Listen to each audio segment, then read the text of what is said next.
Todos acharam?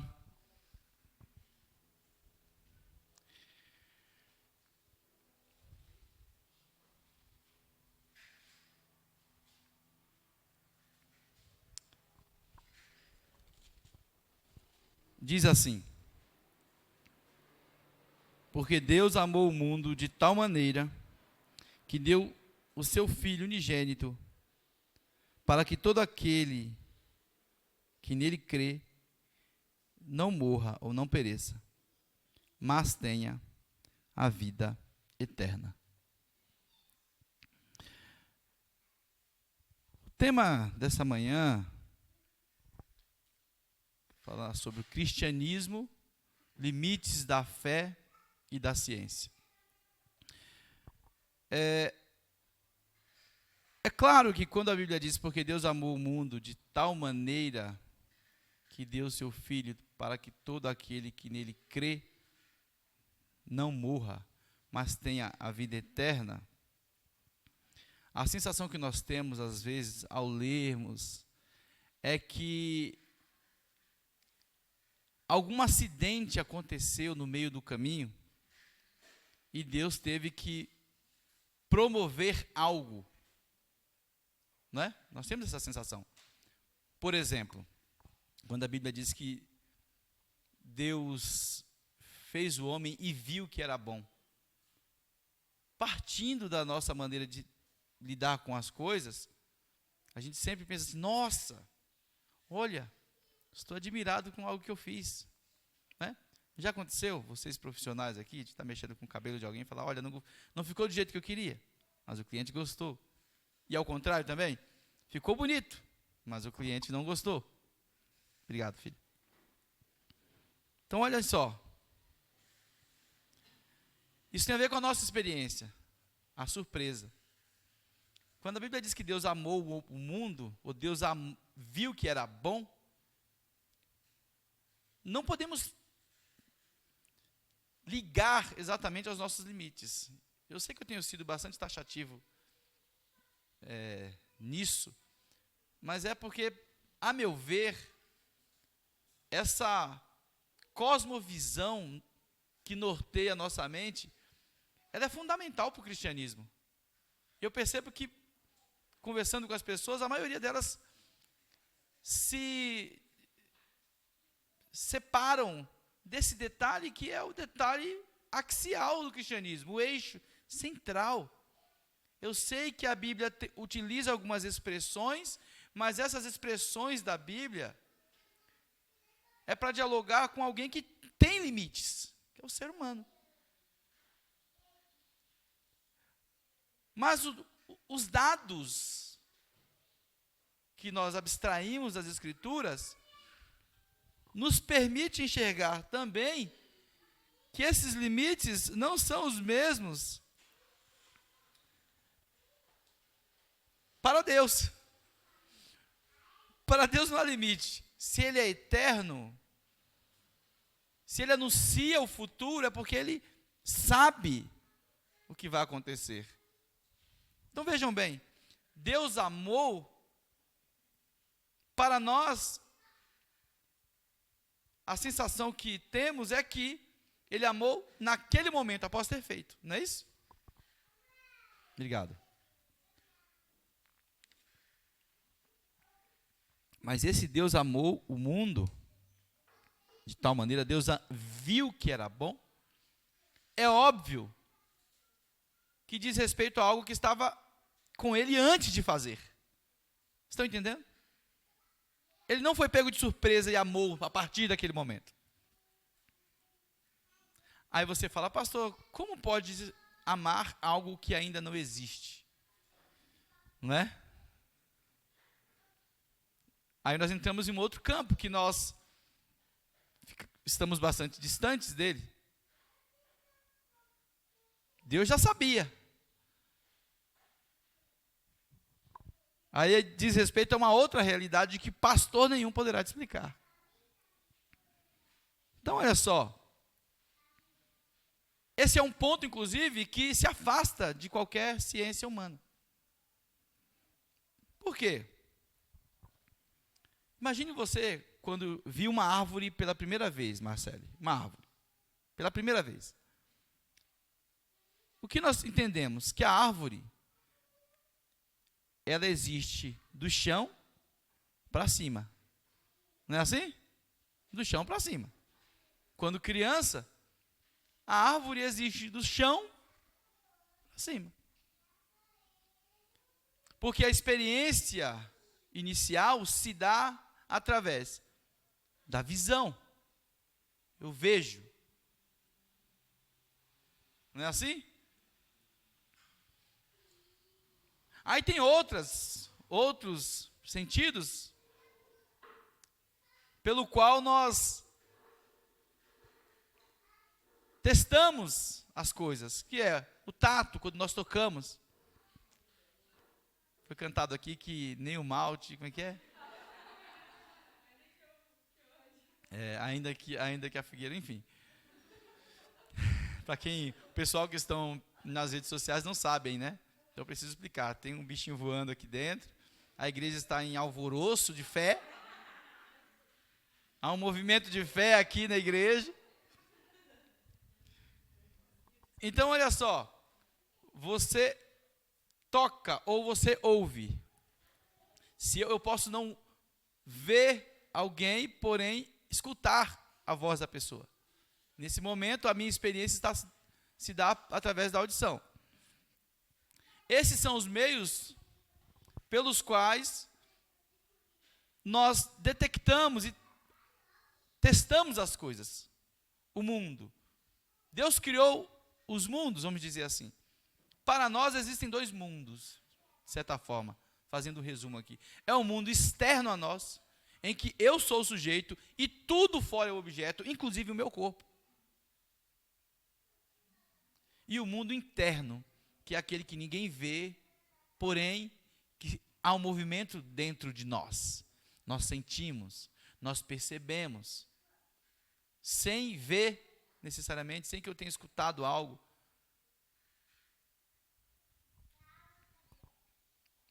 Esse primeiro contato com a árvore, ele é primário. Porém, se eu quiser saber mais a respeito dela, eu terei que tocar.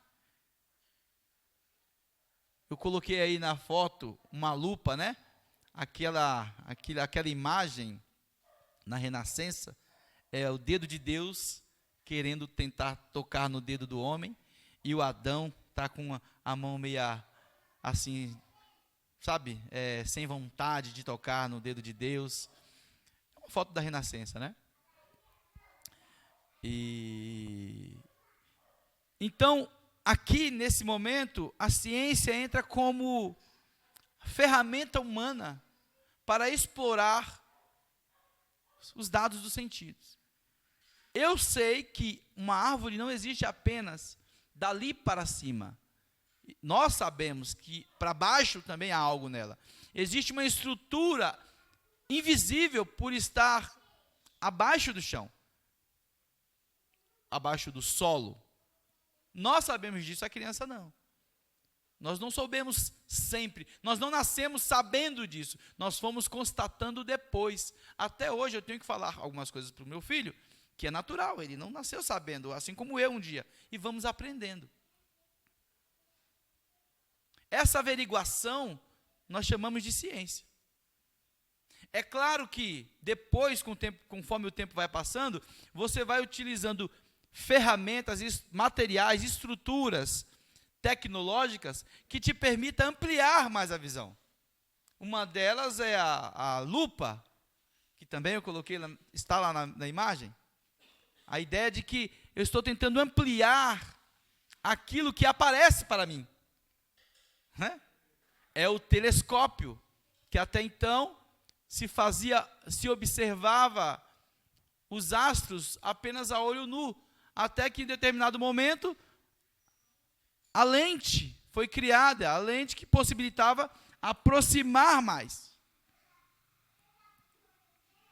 Então vejam bem, ciência, de acordo com a sabedoria vigente, constitui a exata antítese de mito, ou seja, na antiguidade, aquilo que estava para baixo da árvore se explicava pelo mito. Estão entendendo? As histórias, as conjecturas, os deuses. Todo mundo já se investigava aquilo que estava para cima, sem as tecnologias de hoje. Porém, sabia-se, ou compreendia-se que era impossível o mundo físico se dar por ele mesmo. Porque assim como a árvore não pode se manter de pé sem uma estrutura fincada na profundidade do solo, o mundo, a existência de tudo, não pode, não é possível, sem que primeiro algo que é anterior a ele o permita o seu estabelecimento. Está entendendo? Você vai construir uma casa, essa casa precisa estar firmada em alguma coisa. A estrutura dela precisa estar posta sobre algo. Não dá para deixar uma casa pairando no ar. Então, os antigos já entendiam isso. Mas quando nós chegamos aí, séculos depois, surgem alguns pensadores da ciência, né, que começam a separar o mito como uma resposta científica, como uma resposta possível, como uma possível resposta. Entre eles, eu vou falar alguns nomes aqui para vocês, um nome já conhecido como Albert Einstein, que ele diz que a ciência lida com o que existe. Quando ele usa essa expressão, que era muito conhecida na época, a ciência lida com o que existe, ele está dizendo automaticamente o quê? Aquilo que não é científico, não existe, não é isso? Então vejam bem, a maioria das pessoas em nossos dias, quando ouvem a palavra ciência, elas já entendem que a ciência é a resposta de algo, quando na verdade a ciência é o meio pela qual se procura responder à explicação de algo. Não é assim? Então vejam bem, um outro cidadão muito importante, chama-se Karl Popper, que ele criou aí ele inclusive combateu um pouco, não concordou muito com o Einstein, porque já houveram outros também que não concordou muito com Einstein, entre eles o J. Ward, que ele dizia o seguinte, que para que você prove que algo é científico, você precisa ter ferramentas, subsídios disso. E como Einstein dizia que tudo se deu por meio de uma evolução, um exemplo, uma girafa antigamente tinha um pescocinho pequeno, como se fosse um cachorrinho. Conforme ele foi comendo e disputando com todas as outras espécies, disputando tudo que estava ao seu alcance, quando acabou o que estava aqui, a comida mais alta, está entendendo? O que estava mais alto, em árvores mais altas, por exemplo, somente quem podia alcançar ia sobrevivendo. Por que processos naturais? Porque os que eram menores não conseguiam e iam morrendo. Então um tinha que tragar o outro. A girafa teria um pescoço pequenininho. Só que, como ela foi precisando exercitar o seu pescoço, então foi crescendo. O pescoço foi crescendo e ela foi evoluindo até chegar a esse tamanho, porque ela passou a alcançar o quê? As árvores, os frutos que estavam em árvores mais altas. Só que alguns desses cientistas, eles vão dizer que isso não é possível, porque não se encontra fósseis no meio em que as espécies estavam no meio. Você só encontra girafas, fósseis de girafa com aquele pescoço. Então, se isso é um dado da realidade, você encontraria fósseis de girafas com pescoços menores, está entendendo? É uma contestação científica. E aí esse camarada chamado Karl Popper, ele vai também dizer, vai criar a ideia da falseabilidade. O que é isso? Tudo é considerado científico, vejam, considerado científico, até que prove que é falso. Então ele cria uma teoria, olha, todos os cisnes são brancos, certo? Porque ninguém encontra cisne de outra cor. A partir do momento que aparecer um cisne com uma faixa azul, então, essa premissa que todos os cisnes são brancos já não é tão válida assim. Isso não quer dizer que eles não sejam, mas não é tão verdadeiro assim essa premissa. Um exemplo aqui é o ano bissexto. Até então, para todo mundo, o ano teria sempre 365 dias, né? Só que percebeu-se que alguns não era assim, exatamente dessa forma. Porque a girada da Terra sobre o Sol não tem apenas 365 dias, mas são 365 dias, 5 horas, 48 minutos. Nós comemoramos meia-noite, mas a Terra não terminou, entendeu? De dar o giro.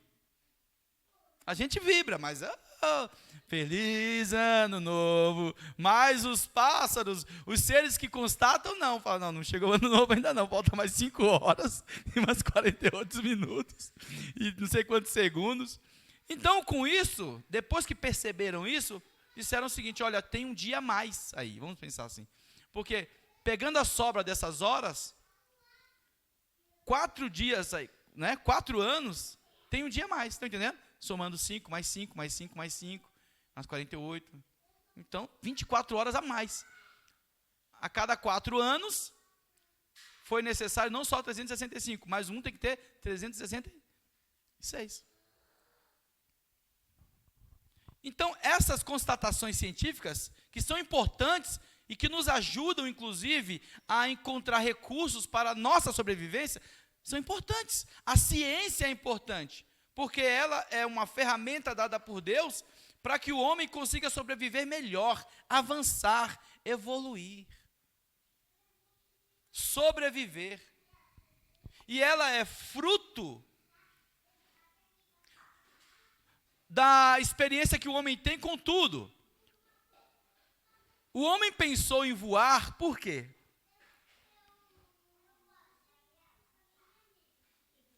Porque viu os pássaros voando. Ele pensou nessa possibilidade porque ele viu que algo voava. Se ele nunca tivesse visto, provavelmente ele não iria pensar nisso, nessa possibilidade. Você nunca tem vontade de comer algo que você nunca viu. Se eu disser assim, olha, irmãos, tem um negócio ali atrás, delicioso. A partir daí você vai, olha, tem um negócio ali atrás delicioso, o que será? Mas se eu dizer assim, tem uma lasanha ali atrás, você já vai pensar na lasanha. É assim, Débora? Então, olha só.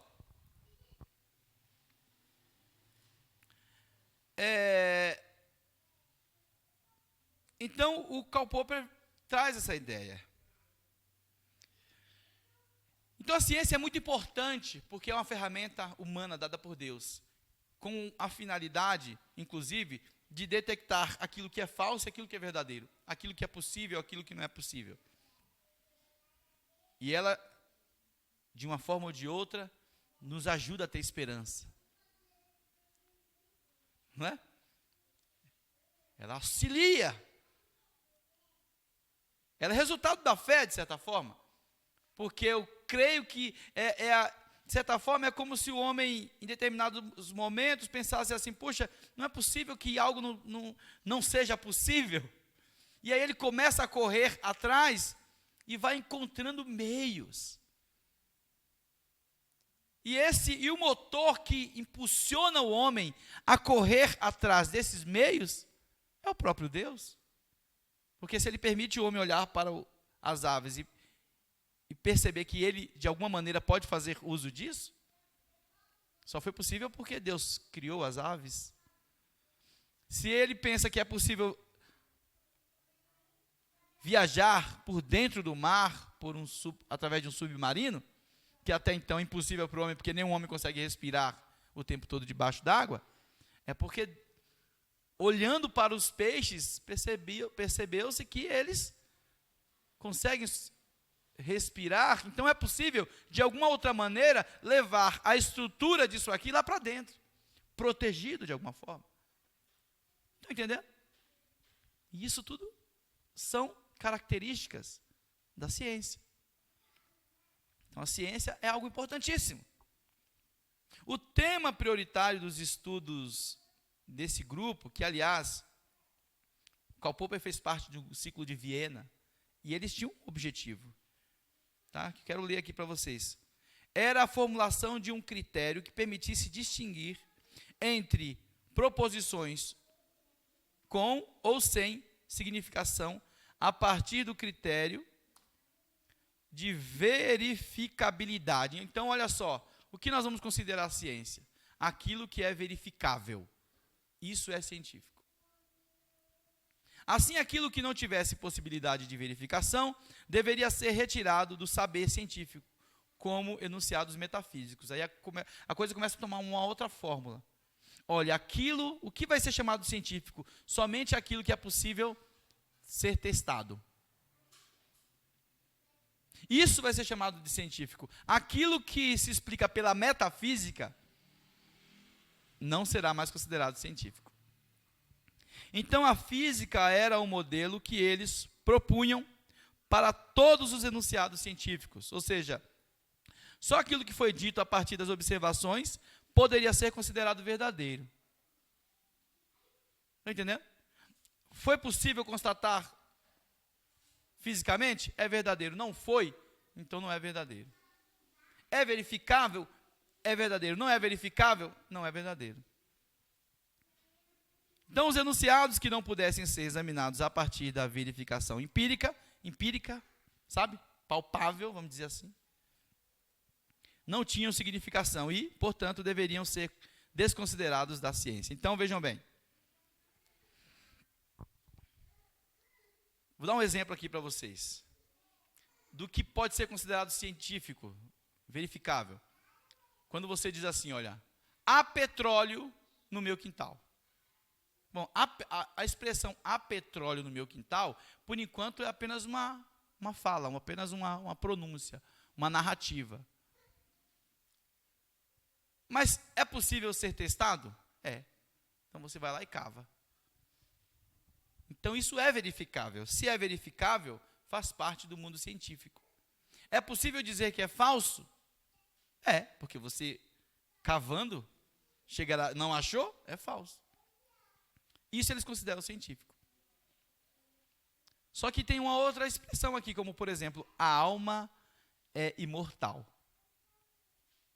Aí eles já não consideram científico. Por quê? Porque não é verificável. Morreu, você não pode ir até lá e não tem como. Entendem que começa a ter os limites da fé e da ciência? Por mais que a ciência seja um instrumento importantíssimo, uma ferramenta humana, para o cristianismo, ela tem seus limites. Porque nem todos os dados da realidade se dá através da ciência. Ora, se eu disser que a alma é imortal, não é verificável? Não, porque somente depois que a gente morre, né? Cientificamente, de certa forma, não é possível. Não é uma crítica aos que chegaram a essa conclusão. Estou apenas dizendo, tentando apresentar aqui os limites. A imortalidade da alma, para muitos, não é verificável. Para nós, seres humanos, não é porque somente depois que a gente morre. Só que, pela lógica, porque a ciência também trabalha com lógica, a alma, se for mortal, Como é que nós provamos isso também? E pior ainda, não dá para negar que um homem tem uma alma. Não dá. Porque tinha um homem chamado Thomas Hobbes, não sei se foi ele, que dizia que o homem é isso mesmo, é composto de matéria e força.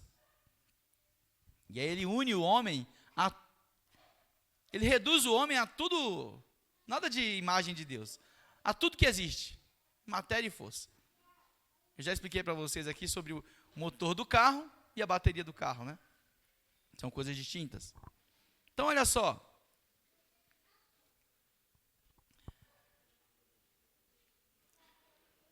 Chega um momento que você entra em um campo em que as suas explicações se findam. Porém, você está diante de um dado real. O homem tem uma alma. Eu, quando estou na sala de aula, é muito interessante, porque geralmente os alunos já respondem automaticamente qualquer coisa assim. É o meu cérebro, é o meu cérebro, é o meu cérebro. Né? E falam do cérebro como se ele fosse uma outra pessoa. Como se essa massa tivesse olhos que não dependessem desses olhos. Está entendendo? Eu tenho vontade não por causa desses olhos aqui. Ó. Eu tenho vontade porque o meu cérebro enxerga antes dos meus olhos. Quase isso. Está entendendo? O meu cérebro sente o cheiro antes do meu nariz. Então, se atribui a essa massa cefálica um poder, sabe? Que ele se transforma, de certa forma, não mais o objeto do Edivan, não mais parte do corpo do Edivan, mas o Edivan. O cérebro, a massa, é o próprio Edivan. E não parte do corpo do Edivan. A questão é, quando nós falamos que o homem tem uma alma, significa, partimos a defender o cristianismo, não só o cristianismo, até filósofos da antiguidade, que o corpo é apenas uma matéria, disponível à alma, e a alma está no campo metafísico, porque não faz parte do mundo da física, mas eu sei que existe uma Grazi. É verdade que eu conheço a Grazi porque o corpo dela está ali, ela está sentada ali. Eu conheço uma Lu, lógico que eu reconheço a Lu porque ela está sentada ali.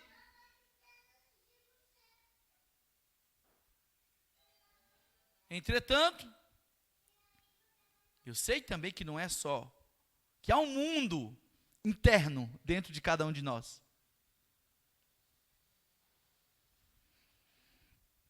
Então, ciência, irmãos, tem um papel fundamental para a humanidade, como eu disse para vocês, pois ela é uma ferramenta criteriosa para a constatação daquilo que é verdadeiro ou falso. Então, a ciência é uma habilidade humana dada por Deus para a constatação dos mundos. Que mundos? O mundo externo. E o mundo interno? A psicologia não trabalha com o mundo interno? Sim. O corpo apresenta sintomas de algo que é interno, no caso da psicologia. Os traumas físicos, o nome já diz, são físicos, né? Alguém recebeu uma pancada na cabeça e passou a ter um comportamento diferente, porque sua estrutura física foi afetada. Mas tem pessoas que não foi a estrutura física afetada primeiro. Elas passaram a se comportar de tal maneira, porque algo lá fora afetou essa pessoa. É verdade que o resultado o seu corpo será constatável alguma mudança no seu cérebro. É óbvio. Mas a causa não foi o cérebro. Né? A causa é subjetiva, no sentido de que algo para além do físico aconteceu. Então vejam bem.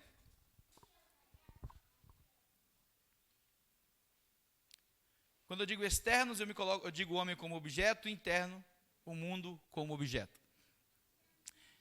Então a ciência tem esse papel fundamental, importantíssimo. Agora, e em relação ao cristianismo? Entretanto, alguns fatos fundamentais do cristianismo não são nada científicos. E se nós dissermos que o que não é científico, não é testável, não é verificável, não faz parte dos dados da realidade, nós teremos um grande problema. E o cristianismo, ele não é fundado somente baseado naquilo que é verificável. Porque Deus amou o mundo de tal maneira que deu o seu Filho. Bom, nós já estamos falando de Deus, né? E nós estamos falando de um Deus que deu um Filho. O que isso quer dizer? Deus que deu um Filho, né? Porque para nós, filho, a existência de um filho implica no encontro químico entre um homem e uma mulher. Não é assim? Não tem outra forma de explicar a existência humana. A inseminação artificial, a mesma coisa foi necessária. A mesma coisa.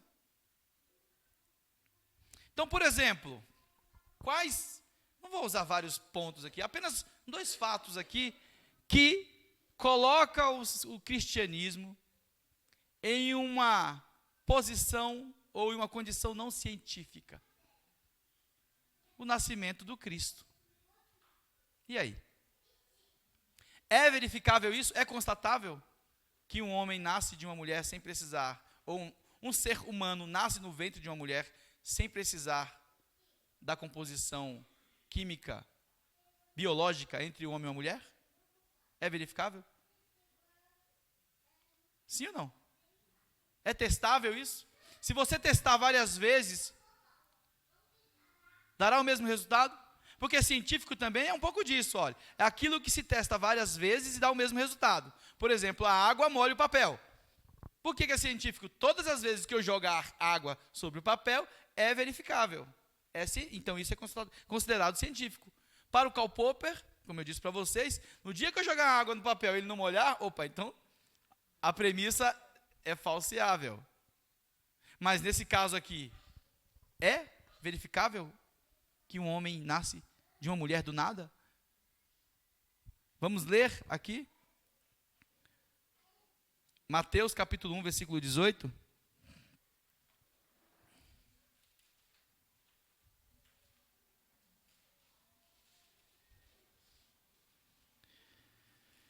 Mateus capítulo 1, versículo 18.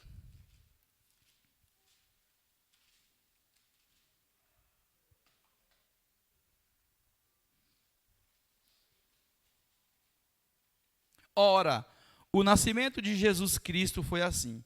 Estando Maria, sua mãe, desposada com José, sem que tivessem antes coabitado, achou-se grávida do Espírito Santo. Essas explicações aqui só pioram, né? Cientificamente, cada palavra aqui só piora. Achou-se grávida, sem coabitar com seu marido. Bom, já seria um fenômeno achar-se grávida, mas quem gerou isso nela, né? O Espírito Santo. Piorou. Nada científico. Espírito humano. Um ser humano vai nascer daí. Então, queridos irmãos, eu sei que às vezes há uma tristeza, porque nós gostaríamos de mostrar tudo que é cristianismo, explicar todo o cristianismo por meio da ciência, mas lamente. Não dá. Aceite que não dá. É impossível. O que fundamenta o cristianismo, o milagre, não possibilita você acreditar que a ciência será um Deus que prova todas as coisas. Porque quando falamos ciência, estamos nos referindo a habilidades humanas que se utiliza das ferramentas do mundo. E para ser cristão, você terá que engolir essa verdade e entender isso como dado da realidade. A ciência tem seus limites, e são muitos. E no caso do cristianismo, ele não é fundado cientificamente. Porém, apesar de não ser fundado cientificamente, é um dado da realidade. É impossível ser cristão e, ao mesmo tempo, tentar conjecturar que tudo é cientificamente provado. Mas pode ser constatado. Já tentaram provar que o Cristo não existiu. Mas parece que isso não dá muito certo, porque são muitas pessoas afetadas pelo que foi passado. Vamos para um outro dado importante aqui do cristianismo, agora pensando nas falas de algo que só pode ter saído do próprio Cristo. Tem 2 textos aqui, mas um só acho que já dá. Mateus capítulo 4, já que nós estamos aí. Lucas 4 também tem, tá?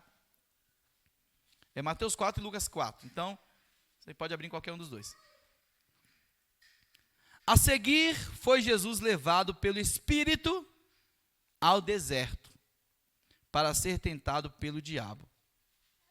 E depois de jejuar 40 dias e 40 noites, teve fome. Então o tentador, aproximando-se, lhe disse: se és o Filho de Deus, manda que estas pedras se transformem em pães. Bom, você já conhece o restante. Queridos, essa é uma experiência de Cristo sozinho, com o diabo. Quando eu digo experiência sozinho, é no sentido de que não tinha ninguém lá perto. Não é constatável. Estão entendendo? Se os discípulos estivessem em sua volta, não dá para saber. É igual sonho. Quem sonhou é a única testemunha.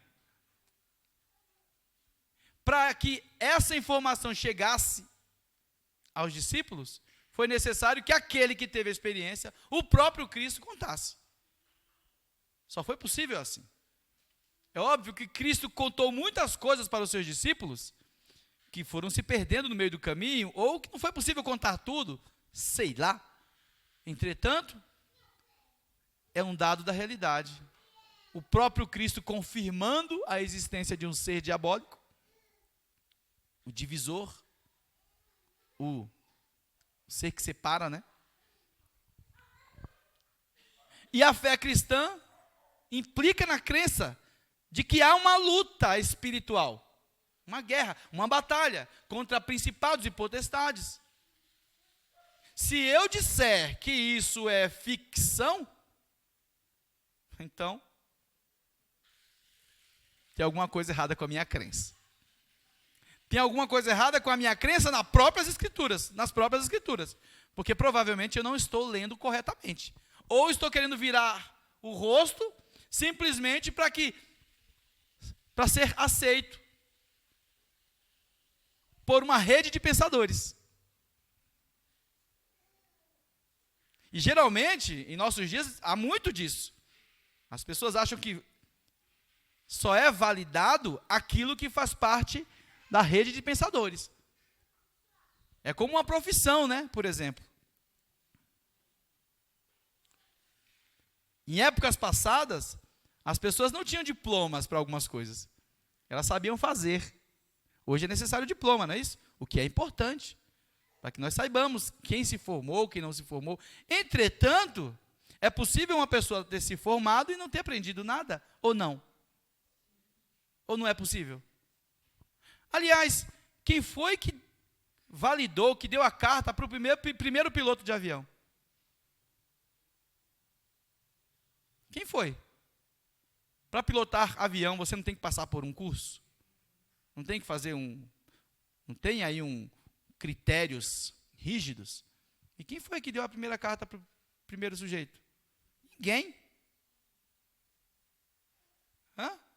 Ninguém. O que deu a carta para ele, a habilitação para ele, foram os seus próprios esforços. Né? Quem deu a primeira pessoa que dirigiu um carro, quem foi que habilitou essa pessoa? Então vejam, é claro que a formação acadêmica é importante. O grupo, A academia que valida algo é importante, entretanto, isso não quer dizer que está tudo resolvido. Que aí está o monopólio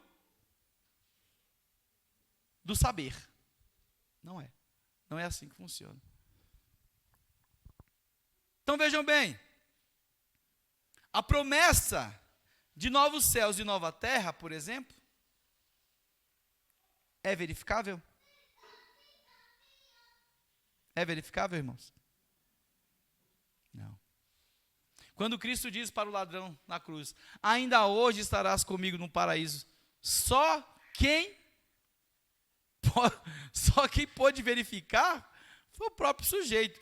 Quem está aqui lendo, e nós que estamos lendo hoje, nós não sabemos de nada, nós acreditamos.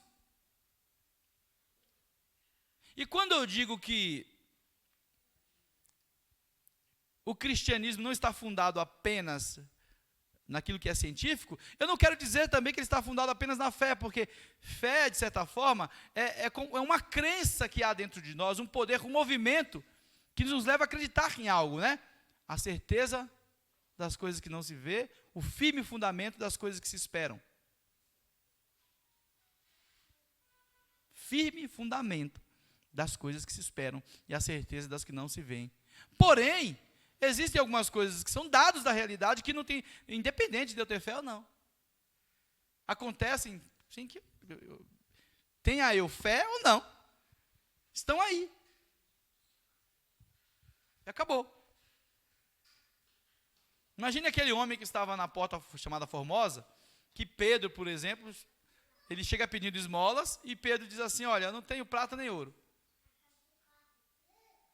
Né? Mas o que eu tenho, te dou. Em nome de Jesus, levanta-te e anda. O camarada está ali, paralítico, querendo apenas uma esmola. Não está com fé nenhuma. Não está nem pensando nisso. Ele é pego de surpresa.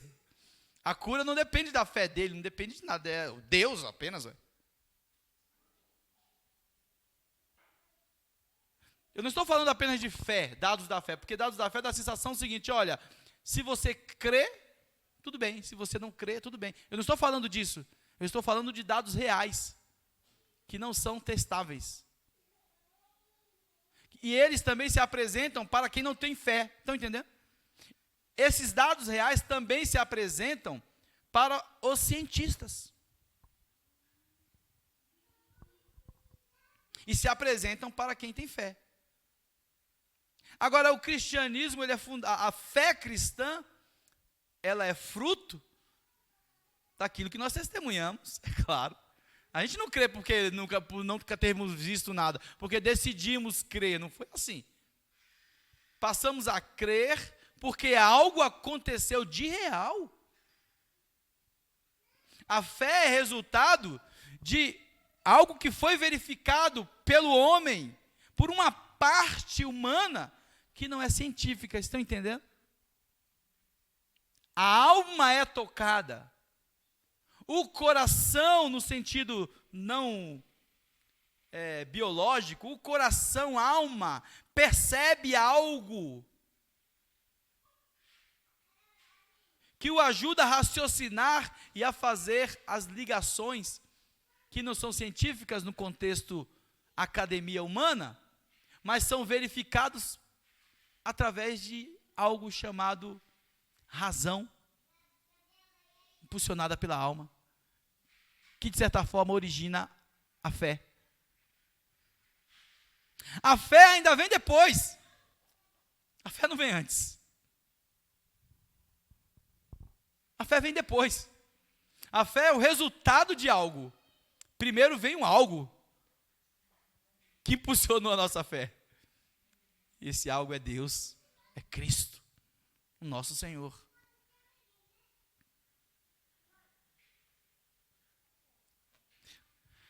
Eu quero resumir a mensagem dizendo o seguinte, que o cristianismo, ser cristão, significa a convicção de que a vida tem um sentido. E esse sentido, ele é muito mais amplo do que as demonstrações humanas.